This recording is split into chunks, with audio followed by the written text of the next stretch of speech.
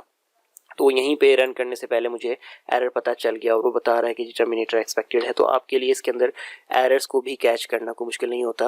ये बहुत अच्छी प्रोग्रामिंग लैंग्वेज है।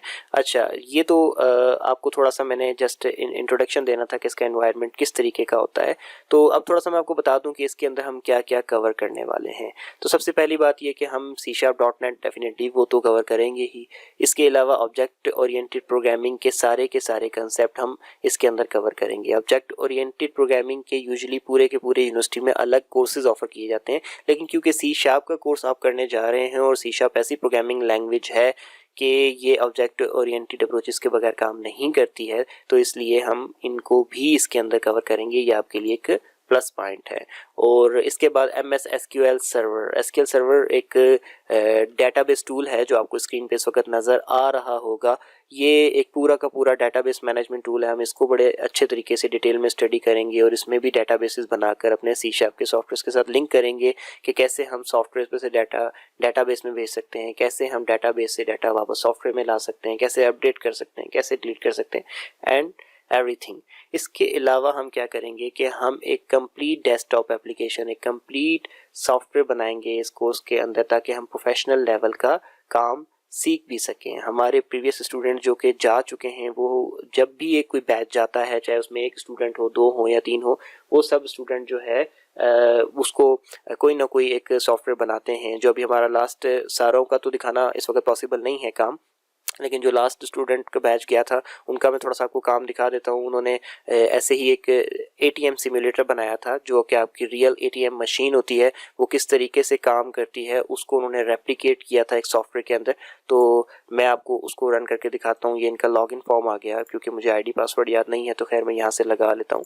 अकाउंट नंबर मैं यहाँ से कॉपी करता हूँ एंड यहाँ पे पेस्ट करता हूँ और इसके बाद पिन जो कि आप ATM में यूजुअली दिया करते हैं तो वो पिन हम यहाँ लगाते हैं। अकाउंट नंबर हम इसलिए लिख रहे हैं क्योंकि डेफिनेटली ये रियल ATM नहीं थी तो हम इसके अंदर जो है कार्ड तो लगा नहीं सकते थे, तो हमने अकाउंट नंबर का सहारा ले लिया क्योंकि कार्ड भी आपका जब ATM में जाता है तो वो नंबर ही स्कैन करता है। तो ये एक सॉफ्टवेयर है, ये लॉगिन हो गया। बैलेंस इंक्वायरी पे अगर कोई जाता है तो ये देख सकता है कि जी हमारे अकाउंट में कितना बैलेंस मौजूद है। फास्ट कैश के ऑप्शन पे जाता है तो यहाँ पे हमने ये ऑप्शन बनाया था कि वो ईजीली कैश को जो है विड्रॉ कर सकता है, वो जितना भी करना चाहे। ऐसी ही स्क्रीन अगर आपको आइडिया हो तो ATM के ऊपर भी आ रही होती है। इसी तरीके से मिनी स्टेटमेंट पे अगर कोई जाता है तो उसके सामने उसको अकाउंट टाइटल और उसका अकाउंट बैलेंस और जितनी भी उसने ट्रांजैक्शंस की हैं उनकी रिपोर्ट आ जाती है विद डेट और depositor name and so on. तो इसी तरीके से आपका डोनेशन का ऑप्शन भी है कि आप किसको डोनेट करना चाहते हैं। तो बहुत सारे ऑप्शन हैं इसके अंदर जो कि स्टूडेंट्स ने खुद इसके अंदर डाले लर्न करने के बाद। इसी प्रोजेक्ट के अंदर इसी कोर्स के अंदर रहते हुए इस कोर्स के अंदर उन्होंने साथ साथ चीज़ें सीखी सी शार्प को और सीख कर फिर इम्प्लीमेंट करके ये सॉफ्टवेयर बनाया। तो ये जस्ट आपको एक एग्जांपल देना चाहता हूँ कि इस लेवल के सॉफ्टवेयर वो स्टूडेंट्स बना रहे हैं, बल्कि इस कोर्स के अंदर रहते हुए ही बनाते हैं जब वो ये कोर्स कर रहे होते हैं। तो आई होप सो कि आपको आइडिया हो गया होगा। तो इसके बाद हम क्लासेस कैसे कंडक्ट कर सकते हैं। अगर आप इस कोर्स में एनरोल होते हैं तो हमारे पास 3 ऑप्शन होते हैं। गूगल का मीट भी है, स्काइप भी है, जूम भी है। मोस्टली स्टूडेंट जूम को प्रेफर करते हैं। हम आपके ऊपर छोड़ेंगे कि आप जिस चीज़ को भी प्रेफर करेंगे हम उसके ऊपर क्लासेस को कंडक्ट कर लेंगे जिस पे आप आसान समझेंगे। और हर क्लास के बाद आपको उस क्लास की रिकॉर्डिंग यानी कि रिकॉर्डेड लेक्चर भी वो आपको मिल जाएगा, ताकि अगर आपको कोई चीज़ कंफ्यूज कर रही है या आप कुछ भूल रहे हैं